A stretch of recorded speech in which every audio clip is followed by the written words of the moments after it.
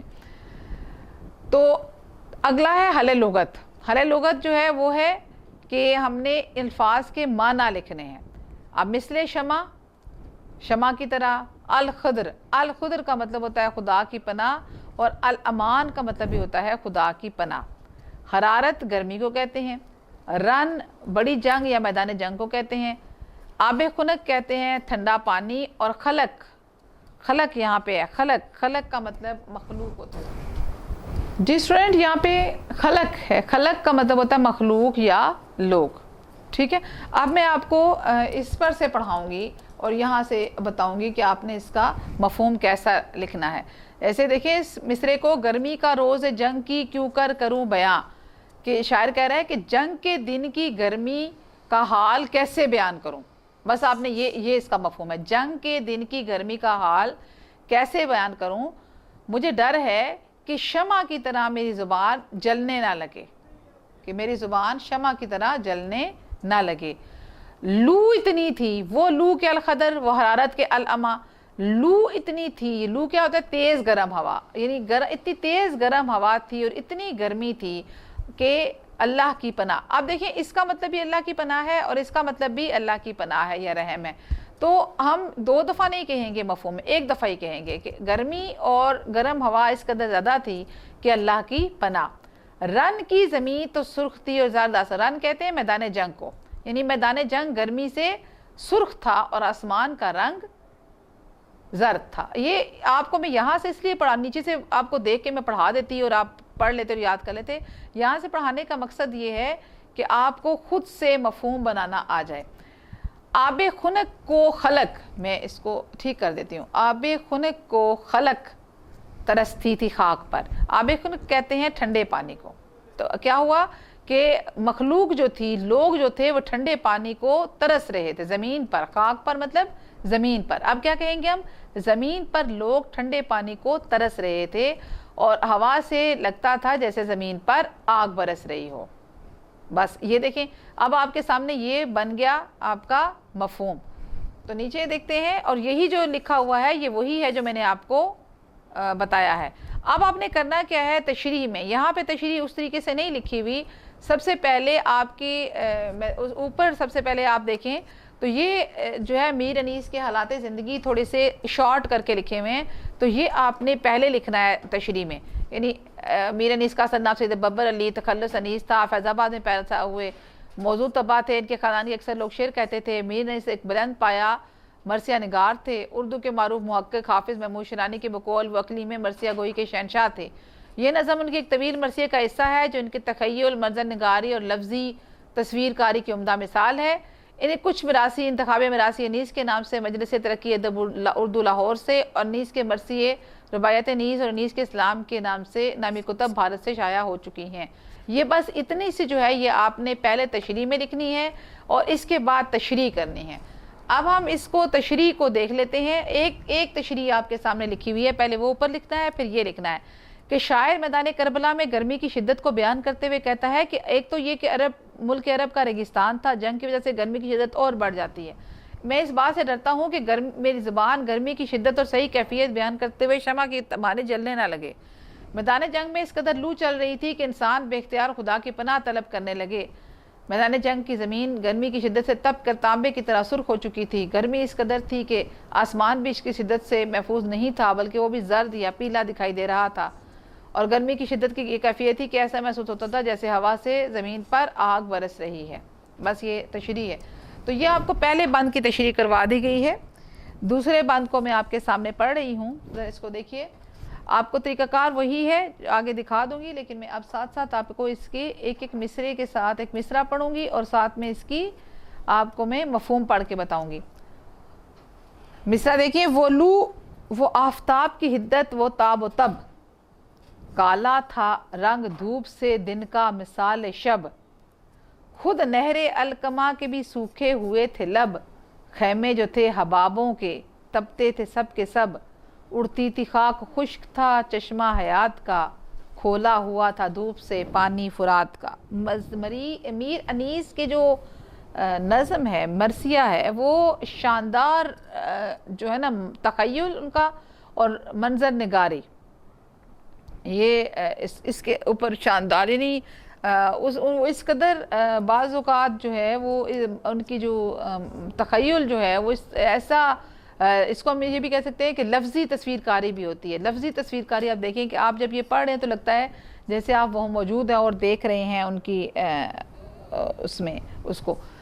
وہ کہتے ہیں لو اتنی تھی اور آفتاب کی حدت، حدت کہتے ہیں تپش کو، اور تاب و تب چمک، وہ آفتاب کی یعنی سورج کی چمک اور حدت اور تپش اس قدر زیادہ تھی کہ دھوپ کا رنگ دن کا رات کی طرح، مثال شب کہتا ہے رات کی طرح کالا ہو چکا تھا. جب بہت زیادہ روشنی ہوتی ہے تو آنکھوں پہ اندھیرا چھا جاتا ہے، ایسا ہوتا ہے نا.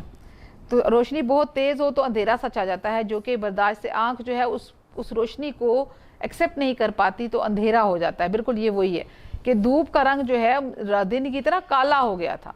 اور نہر علقمہ، یہ وہ نہر ہے جو کہ فرات کے کنارے بہتی ہے، فرات کے ساتھ، جس سے کہ دریائے فرات سے نکالی گئی ہے، جو کہ کربلا کے میدان میں بہتی تھی، وہ دریائے فرات کی سے نکالی ہوئی نہر علقمہ تھی. تو وہ سوکھے ہوئے تھے لب. اب شاعر نے یہاں تشبیہ کا استعمال کیا تھا، بلکہ استعارے کا استعمال کیا ہے. تشبیہ اور استعارے میں یہ فرق ہوتا ہے کہ تشبیہ میں تو ساتھ ساتھ آپ نے اوپر دیکھا مثل شمع، یہاں پہ بھی مثال شب، مثال یعنی ساتھ ساتھ مثال دے کے بتایا گیا کہ شب کی طرح ہے، اس طرح کریں گے. لیکن جب کسی چیز کو خود وہی چیز قرار دے دیا جائے اور درمیان میں کوئی لفظ استعمال نہ کیا جائے تو استعارہ ہوتا ہے. جیسے خود نہر علقمہ کے بھی سوکھے ہوئے تھے لب، یہ اب استعارہ کیا ہے کہ نہر علقمہ کے جو ہونٹ تھے وہ سوکھے ہوئے تھے. ہونٹ مطلب ہونٹ سے مراد نہر کے دونوں کنارے ہیں. نہر کے کناروں کو انہوں نے ہونٹ سے، کہ گرمی اتنی ہے کہ نہر علقمہ کے بھی ہونٹ سے سوکھے ہوئے ہیں. خیمے جو تھے حبابوں کے تپتے تھے سب کے سب. اب یہ تصور کیجئے اس چیز کا کہ حباب کہتے ہیں پانی کے بلبلے کو. جب نہر میں پانی کے بلبلے بنتے ہیں تو وہ کہتا ہے کہ وہ خیمے بن جاتے ہیں، حبابوں کے خیمے، یعنی بلبلے کے جو خیمے تھے وہ بھی تپ رہے تھے. یعنی وہ بھی اس قدر تپش تھی کہ وہ جو پانی کے بلبلے بنتے تھے وہ بھی تپے ہوئے تھے. اور اڑتی تھی خاک، خشک تھا چشمہ حیات کا، یعنی ہر طرف خاک اڑ رہی تھی اور زندگی کہیں نظر نہیں آتی تھی. یہاں پہ خشک تھا چشمہ حیات کا سے مراد ہے زندگی کہیں نظر نہیں آ رہی تھی. اور کھولا ہوا تھا دھوپ سے پانی فرات کا، اور فرات کا جو پانی ہے دریائے فرات کا وہ بھی دھوپ سے کھول گیا تھا، یعنی ابل رہا تھا.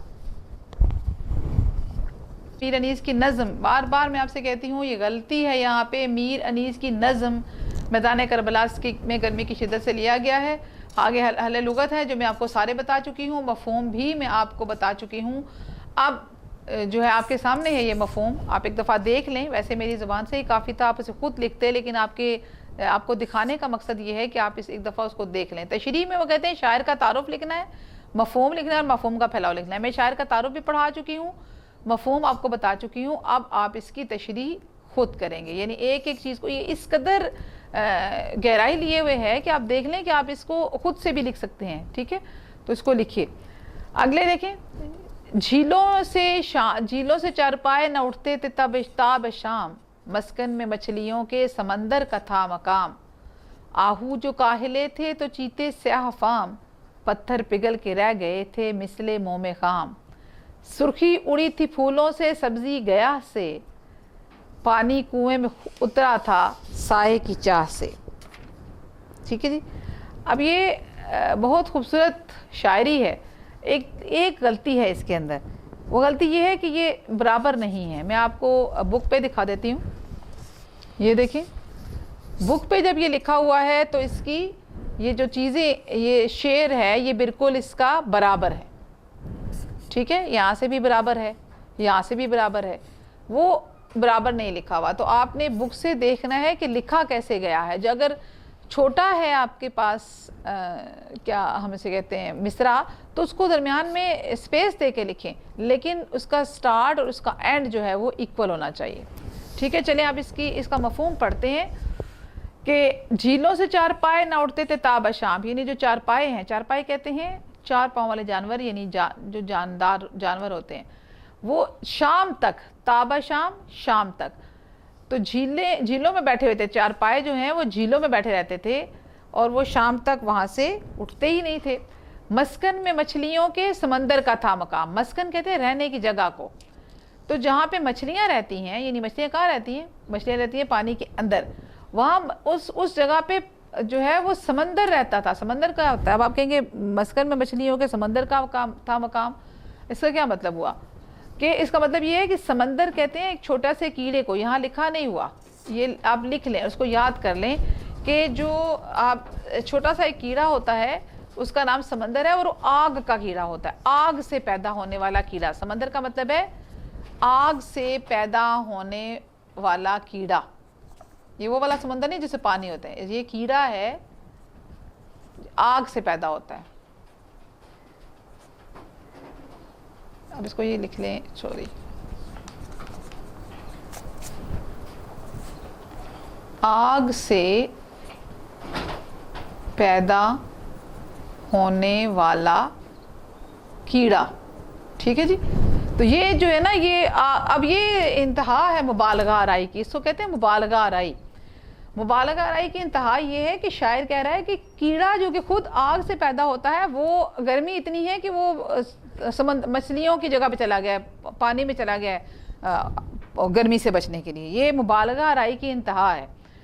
آہو جو کاہلے تھے تو چیتے سیاہ فام. آہو کہتے ہیں ہرن کو, ٹھیک ہے, تو کاہلے کہتے ہیں سست کو. تو چیتے جو ہیں سست ہو گئے ہیں گرمی کی وجہ سے, سوری آہو, ہرن جو ہیں وہ گرمی کی وجہ سے سست ہو گئے. اب ہرن تو سست نہیں ہوتا نا. چیتے سیاہ فام, اور چیتے کالے ہو گئے ہیں, کالی رنگت کے ہو گئے ہیں, اتنے شدید گرمی پڑ رہی ہے. پتھر پگھل کے رہ گئے تھے مثل موم خام, اور پتھر جو ہے وہ ایسے پگھل گئے ہیں جیسے کہ کچا موم ہو. اب یہ بھی مبالغہ آرائی کی انتہا ہے کہ شاعر مبالغہ آرائی کر رہا ہے کہ پتھر جو ہیں وہ پگھل کر موم کی طرح پگھل گئے تھے. سرخی اڑی تھی پھولوں سے سبزی گیا سے, یعنی دھوپ اتنی تیز تھی کہ پھولوں سے سرخ رنگ جو ہے وہ اڑ گیا تھا. اور گیا کہتے ہیں سبزے کو, ٹھیک ہے, گھاس پھوس جو ہوتی ہے, گھاس پھوس. تو گھاس سے سبزی ختم ہو گئی, سبزہ ختم ہو گیا تھا.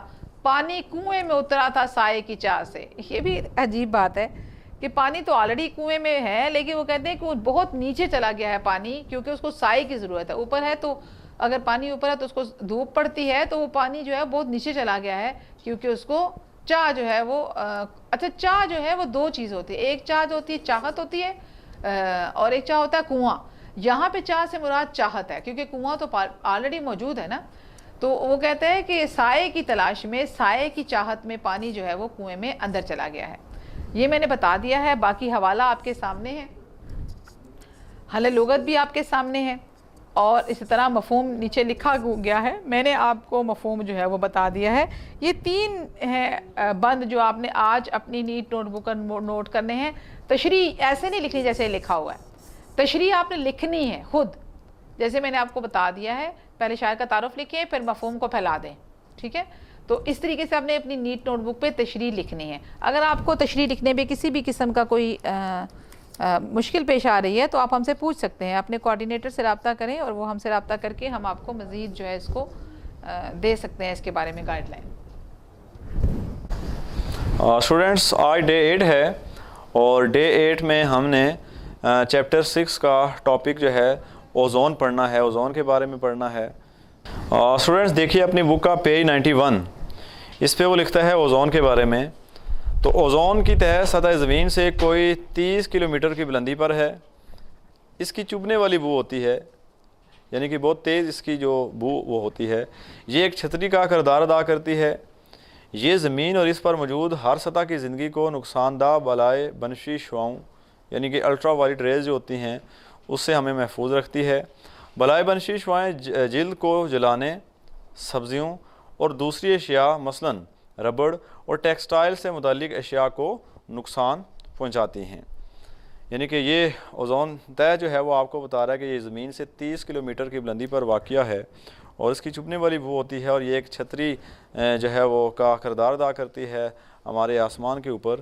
اور یہ جو سورج سے آنے والی بالائے بنفشی شعاعیں, یہ الٹرا وائلٹ ریز ہیں, ان کے نقصان سے ہمیں بچاتی ہے. کیونکہ جو اوزون گیس ہے یہ سورج سے آنے والی جو الٹرا وائلٹ ریز ہیں ان کو اپنے اندر جذب کر لیتی ہے, اور جو سورج کی جو حرارت ہے جب وہ زمین پر پڑتی ہے تو اس کے اندر جو الٹرا وائلٹ ریز کی جو قوت ہے وہ ختم ہو جاتی ہے, جس کی وجہ سے ہم جلد کی بیماریوں سے محفوظ رہتے ہیں.